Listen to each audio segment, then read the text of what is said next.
Hi friends, welcome to my channel చిన్నారి కథలు. Friends, అందరూ ఎలా ఉన్నారు? బాగున్నారా? నేను కూడా చాలా చాలా బాగున్నాను ఫ్రెండ్స్. మీరు కూడా చాలా బాగుండాలి. ఫ్రెండ్స్, చిన్న రిక్వెస్ట్, ఫస్ట్ టైం మా ఛానల్ చూస్తున్నట్టయితే ప్లీజ్ ఒక లైక్ చేసి వీడియో చూడండి ఫ్రెండ్స్.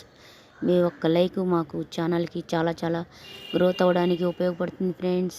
లైక్ చేసి వీడియో చూడండి ఫ్రెండ్స్. ఈరోజు గలివర్ సాహసయాత్రలు అనే కథ 7వ భాగం చెప్పుకుందాం.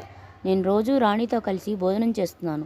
నా కోసం ప్రత్యేకమైన పళ్ళాలు ఏర్పాటు చేశారు. రాణిగారికి ఆహారం పెట్టే పళ్ళాలు చాలా పెద్దవి. 12 మంది తినే ఆహారాన్ని రాణి ఒక ముద్దగా తినేది. ఒక డ్రమ్ము రాక్షసారాయని ఆమె ఒక్కసారే తాగేసేది. నాకు ప్రతిదీ ఆశ్చర్యం కలిగిస్తుంది. రోజులు గడుస్తున్నాయి. రాజుగారికి కూడా నేనంటే అభిమానం పెరుగుతుంది. ఒకసారి రాజుగారు కుటుంబ సభ్యులతో పాటు నేను కూడా ఆయన పక్కన కూర్చొని భోజనం చేస్తున్నాను. రాజుగారు నన్ను అనేక ప్రశ్నలు అడుగుతూ ఉన్నారు. నేను తీరిగ్గా సమాధానాలు చెప్తూ ఉన్నాను. అయితే ఆ రాజుగారు నా సమాధానాలు విని నవ్వుతున్నారు. అవి రాజుగారికి వింతగా అనిపించాయి. ఆ దేశంలో ఈగలు కూడా చాలా పెద్దవి, రాక్షసుల్లా ఉండేవి. అవి మన దేశంలో గ్రద్దంత పరిమాణంలో ఉండేవి. రాజుగారి అంతఃపురంలో అవి నన్ను విపరీతంగా ఇబ్బంది పెట్టేవి.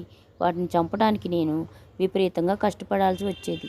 తేనెటీగలు కూడా నా అనూహ్య పరిమాణంలో ఉండేవి. అవి నా దగ్గర నుంచి రొట్టెలు తీసుకొని ఎగిరిపోతూ ఉండేవి. నేను వాటిని చాలా చంపాను. ఒకసారి ఒక ప్రమాదం జరిగింది. ఆ రోజు దీది నన్ను గదిలో ఓ మూలన ఉంచి ఎక్కడికో వెళ్ళిపోయింది. అప్పుడు ఆ గదిలో కోతి రావడం జరిగింది. ఆ కోతి నన్ను పట్టుకొని దాని తొడల మీద కూర్చోబెట్టుకుంది. నేను ఇంకో కోతి పిల్లనని అది భావించినట్టు అనిపించింది. హఠాత్తుగా అక్కడ ఓ శబ్దం వినిపించింది. వెంటనే ఆ కోతి ఆ శబ్దానికి భయపడి నన్ను కూడా తీసుకొని బయటికి పరిగెత్తింది. ఆ సన్నివేశాన్ని చూసిన దీది వెంటనే ఆ కోతిని వెంటాడడం ప్రారంభించింది. కొంతమంది వేరే వాళ్ళు కూడా దాన్ని వెంటాడడం ప్రారంభించారు. కోతిని రాళ్ళతో కొట్టి నిలువరించాలనుకున్నారు. అయితే అవి నాకు ఎక్కడ తగులుతాయనే భయంతో అవి ఆ ప్రయత్నం విరమించుకున్నారు. ఆ గందరగోళంలో ఉన్న కోతి నన్ను ఒక భవంతిలో నిశ్శబ్దంగా ఒక సైనికుడు అక్కడికి వచ్చి నన్ను కిందకి తీసుకువెళ్ళాడు. అతడు కనుక నన్ను తీసుకెళ్ళకపోయినట్లయితే నేను 500 అడుగుల ఎత్తు నుంచి పడి చచ్చిపోయి ఉండేవాడిని. ఆ తర్వాత నేను 2 వారాలు విశ్రాంతి తీసుకోవాల్సి వచ్చింది. నన్ను నా పూర్వస్థితికి తీసుకురావడానికి చేయాల్సిన ప్రతి ప్రయత్నము రాణిగారు చేశారు. అందువల్లనే నేను త్వరగా కోలుకున్నాను. నా చేష్టల ద్వారా అందరినీ సంతోషపెట్టడానికి నేను ప్రయత్నిస్తూనే ఉన్నాను. వెంట్రుకలతో అనేక బొమ్మలు తయారు చేసి నేను వాళ్ళకి బహుకరించాను. వాళ్ళు కొన్నిసార్లు నా దేశాన్ని విమర్శించేవాళ్ళు. నేను సమర్థించేవాడిని. తుపాకులు, వాటిని ఉపయోగించే విధానం గురించి నేను రాజుగారికి వివరించాను. అలాగే తుపాకులతో ఇతర దేశాలను గెలవడం ఎంత సులువో కూడా రాజుగారికి చెప్పాను. అందుకు రాజుగారు తుపాకుల్ని ఆమోదించడం కంటే రాజు పదవిని త్యాగం చేయడం మంచిదన్నాడు. అసలు తన సమక్షంలో తుపాకుల ప్రసక్తి తీసుకురావద్దని రాజుగారు నాకు హెచ్చరిక చేశారు. అప్పటికి నేను ఆ దేశానికి వచ్చి 2 సంవత్సరాలు అయింది. నా దేశం తిరిగి వెళ్ళిపోవాలనే కోరిక నాలో బలంగా ఉంది.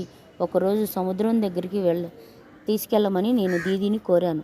నేను అడిగినట్లుగానే దీదీ నన్ను సముద్రం దగ్గరికి తీసుకువెళ్ళింది. అక్కడికి రాజు, రాణి కూడా మాతో వచ్చారు.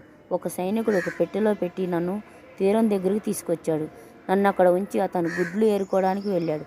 వెంటనే ఒక గద్ద నేనున్న పెట్టెను నోటితో పరుచుకొని ఎగిరిపోయింది. అది చాలా ఎత్తులో ఎగురుతూ ఉంది. కొద్దిసేపటి తర్వాత అది పెట్టెను సముద్రంలో పడవేసింది. పెట్టెతో పాటు లోపల ఉన్న నేను సముద్రంపై తేలుతున్నాను. పెట్టెలోంచి సహాయం చేయమని అర్థిస్తూ నేను కేకలు పెడుతూ ఉన్నాను. అప్పుడు నాకు గొంతు వినిపించింది. పెట్టె లోపల ఎవరైనా ఉన్నట్లయితే మాట్లాడండి అని ఆ గొంతు కేక పెట్టింది. అప్పుడు నేను మితిమీరిన ఆనందంతో అరిచి ఇలా అన్నాను, నేను ఒక ఇంగ్లీష్ వాడిని. నా దురదృష్టం నన్ను తితికి తెచ్చింది. ఈ పెట్టెలో నేను దాదాపు చచ్చిపోతున్నాను. దయచేసి నన్ను కాపాడండి.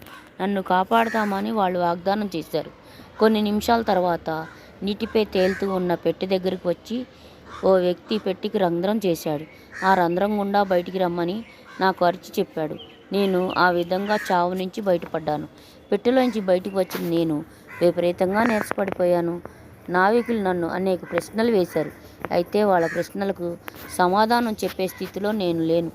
అప్పుడు నాకు నౌక కెప్టెన్ ఏదో రకమైన పానీయం తెచ్చిచ్చాడు. అది తాగి నేను చాలాసేపు నిద్రపోయాను. నేను నిద్ర నుంచి లేచేసరికి మామూలుగా ఉన్నాను. అప్పుడు నేను వాళ్ళకి అన్ని వివరాలు చెప్పాను. నా అనుభవాలు విని ఆ నౌక కెప్టెన్ చాలా ఆనందానికి లోనయ్యాడు. అవన్నీ ఒక పుస్తకంగా రాయమని నన్ను కెప్టెన్ అడిగాడు. ఏ అడ్డంకులు లేకుండా జూన్ 3, 1706న మా నౌక డౌన్స్ నగరానికి చేరుకుంది. కెప్టెన్కు కృతజ్ఞతలు తెలిపి నేను మా ఇంటికి వెళ్ళాను.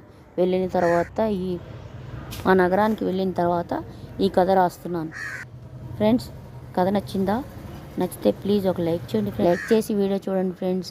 లైక్ చేయండి, కామెంట్ చేయండి ఫ్రెండ్స్. ఏదో ఒక కామెంట్ పెట్టండి ఫ్రెండ్స్. ప్లీజ్ ఫ్రెండ్స్, కామెంట్ చేయండి, లైక్ చేయండి, షేర్ చేయండి.